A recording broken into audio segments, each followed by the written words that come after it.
Welcome to the world of Samata Samashti Dharma, the teachings of Samata. We're here today with our beloved Guru, Swami Durgananda, and Joe, to discuss the topic karma. Hello Swami, how are you? Hello, good. That's good. Keeping busy? Very. Excellent. Look, I thought we'd try something a little bit different over the next two topics and focus more on stuff like karma and relationships. So if you're okay with that, we'll start off with the karma one. Sure, well, there you are. Excellent. First question, what is karma? Karma is cause and effect. Okay, so with people coming into the world, how, like a young baby for example, how is it cause and effect for them? Like how do they get karma, or how do they move through karma? Because I'm not sure exactly how it all works with karma. Yeah, we hear that people have got a, that's karma, they're working through their karma, all this kind of stuff. But if they're a baby, how does karma come about for them? Well, there's three different types of karma. Yeah, that's good. And now we're off to a good start. Three different types of karma. The yogis love three. So there's three different types. And for this, you really have to understand reincarnation. You have to understand that you will be born again. Okay. And remember, we've done some podcasts now, and I talk about energetically and consciousness itself, where you have to actually think on those terms, like metaphysically, if you like. Yes. So what happens is there's three lots of karma. Now there's one lot of karma that holds all the cause and effect that you've ever experienced in any lifetime at all. And karma goes on when you sleep, when you're awake. It's body, mind, and it's what you think, not only what you do. It's also happens in between lifetimes. Okay. Right? So it's all filled up in this tub. Now here's this person or this entity or this consciousness, it's getting ready for a life. So it's got nothing in the moment. Yep. It's all behind it. So what happens is they get a certain amount of karma out of that pot.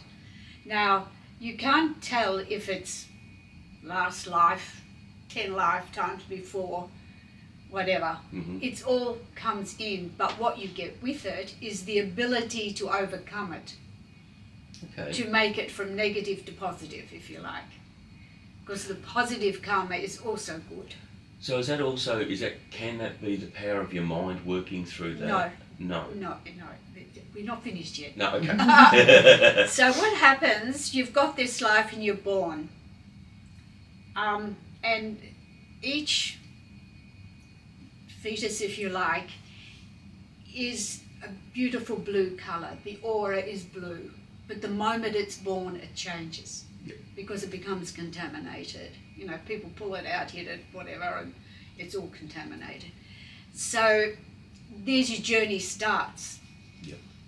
So what happens now is all cause and effect. So you're gathering another tub full. You left that one upstairs, you've got this tub full now. Okay. Now this tub full, you're working out the karma, oh that's good, no that's not good, so that all goes in. Energetically, that's all there. You have a dream, you have an affair with the next door neighbour's wife, and you don't tell anyone, nobody knows, but it's in there, because that should not have been. And that was only a dream, but it was, you wanted it, you had it, it's in that pot. Yep. So now, what happens, you're working some of that off, but you're creating new karma. You see? So, yes. Question there, how do you work it off? Well, when someone, try to be positive, you know, when it's all as you sow, so shall you reap. If you keep doing negative things and you keep, you have free will, you don't need to keep being negative. Agreed, but people are genuinely negative. They're more negative than they are positive. If they see the sunshine, some people say, oh, it's going to rain later. They don't actually enjoy the sun shining. Well, it's their problem. Look at just what's going in their pot. There's not wood. So the pot just keeps filling up? Yeah, like the it karma keeps just filling keeps up. filling up. We're not ready yet. It keeps filling up. And some of it's new. Some of it goes in another pot. That's the new one. Can't work this one off. You are just keep creating and creating negativity, maybe negative karma, maybe good karma. Yes. That will negate some of it. So now you die. Let's say you get up there and it's all put into the pot again, and then during that time when you're actually physically dead, it is still, you are still consciousness. Yep. So consciousness, it still goes into that pot until your next life. So you keep trying to work it off. So when you pass and then you go into your next life and you've got this pot of karma, how do you know as the person, so I'm born, the second time, like first time I build up this karma, the next time I'm born, how do I know that is karma from my previous life, or how do I know that's new karma? You don't. Or you don't. You don't. So it's just karma. No. People who say, oh, I had somebody tell me once, I was a prostitute in my last life, so now I don't have any relationship with men. How would they know? Get a life. Okay, yeah. You don't know. Do people use karma as an excuse for their life? Yeah, not facing the world, they do. And not facing the world. So sometimes you just got to forget about things. As you said before, you've got to be positive and do good things, and that you'll burn that karma off that you need to. Yeah. But the second you're negative and the second you do, I'll say, non-good things, you put yourself in a position where you're going to have to deal with that for so long. Yeah. Or forever. Yeah. Okay. So keeping that in mind, well, one of the points I had, is there a point where karma ends, or is it only through death? But you've actually answered that by saying it doesn't end, because the next life you'll have that pot of karma.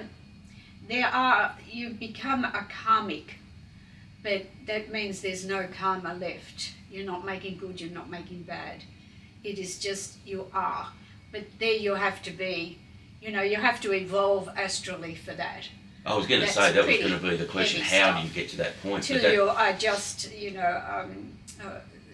just light itself. So, and then you're a karmic. How do you know it's karma versus doing what you just need to do in life? Same thing. Okay. If I go like this... You're pushing it away? No, that's karma. See what I've done? I've moved my hand. That's the action. The reaction is that vibration has gone out into the universe. Okay. Because I have... So do people feel they could do that and move their karma? No. No, that's good. So if things in our life are predestined, as we've been told and heard over God knows how long, how do we know, how does karma fit into all of that? You have your own free will. So free will kind of, for the want of a better word, supersedes everything. If you're a good person, you make the right choices. Yeah, but if you are a guru and you're in it for the sex and the money and the whatever, that's not good karma. No. No. That's not, that was your destiny, but you just wrecked it. Yeah. See, I'm trying to get my head around the karmic side versus just doing the right thing. It's the same. Okay. It's exactly the same thing. So then why do people talk about karma so much and basically say it's their journey because it's their karma, and they're living in the back of a car or they're doing whatever they're doing and yes, they're not... They don't know what they're talking about. Okay, good. When I was young in this business, if you meditated, you were crazy. But if you said karma, people go, oh, what's she talking about? Some foreign language. Yeah. But now it's more thrown around because it sounds good. You have karma soap and karma this and karma that, and it's silly. Yeah. So keeping that in mind, and I know our next topic will be relationships, but keeping that in mind, if two people are together and they feel, or one person of that two feels they're together because of karma, because of previous lives they were together and they didn't burn their karma or they didn't finish their karma, how would you answer something like that? No, that's not right. A shake of the head and no. Yeah. Because you're not God. You know, you don't know these things. That's what I would have thought, that we wouldn't know, because if we've lived 100 lives or 5 lives, all I know is right now I'm here talking to you and I'm alive now. Now if I live to 100, that's great. If I live to 80, that's great as well. But when I pass and I come back again, which that's probably going to be another topic, but when I come back again, it'll be one of those things where I won't remember what happened. No. And I don't think you're supposed to remember what happened. No, if you try to remember, and people do that, they try regression and all this sort of, it's not good. I've always said don't do the regression. It's not good. You know, people do hypnosis Yeah, I wouldn't have thought going sometimes, back. and they do this sort of, it was a big thing a couple of years ago to do this regression into past lives. And, you know, most women want to be Cleopatra. And people have said to me, I was Cleopatra in my last life. God, you had a lot of lives, Cleo. Let me tell you. But it's not necessary. So they should be more focused on living Now, the best in the life moment. now, in the moment, Yes. and not worrying about what Yeah. happened last life, because they probably don't remember. They're just probably thinking that's what's Yeah, happened. hoping maybe. Or hoping that's what's Yeah. happened. Okay, so with just say, for example, a child's been brought into the world Yeah. with an alcoholic parent. How does that fit in with well, obviously the alcoholic parent, but for the child, he's basically, or she's basically come into something that's going to be a negative for them right at the start, especially if he's an abusive parent, or she's an abusive parent. You could become a guru. No, well, maybe before that. Look, it's up to you. You want to go in that cycle, that's, you know, the addictive cycle. If you want to continue that cycle on, that's your free will.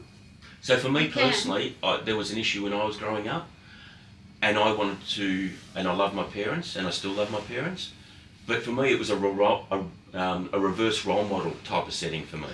So I seen what was happening, and I didn't want to be that type of dad, for example, or that type of husband. But I can't see that as being a karmic thing for me. Like, I don't know if that was, oh, you're going to be brought into this family and one of your parents is going to be an alcoholic and you've just got to deal with it because that's your karma. I don't understand. You don't understand it? Well, maybe in that bunch of karma that you took was addiction. Maybe Okay. somewhere, you know, in a past life you were an addict. Okay, So that you makes need sense. it's time now to stop it. Yes. It's time for you to go into a family that's addictive or brutal. You know what I mean? Yes, One of because those. then you can break through Yes, it, or and you it's- choose to yeah, stay with you it. can either stay with it, Okay, that makes sense not to good me. for the karma. Because sometimes you have to but- challenge yourself Yeah. to break a habit or to break an addiction Yeah, to get through it. Otherwise, you could just keep going around on the Ferris wheel. You're just doing the same thing every life. yeah, that's right. Cool. Actually, here's a question. It's a little bit off centre. Can karma be in the name you were given as a child? Does karma attach to a name? As in, like if my name is Joe. You were born Joseph. Yes, I was. Yes. So, all right. So your name is Joseph. So my name is Joseph. So, is there anything to do with karma through a name? So whether it's Mary, Joseph, Peter. Yeah, that can be as well, because that name that you're given at birth has a vibration. Yes, I would agree with that. So this name will help you.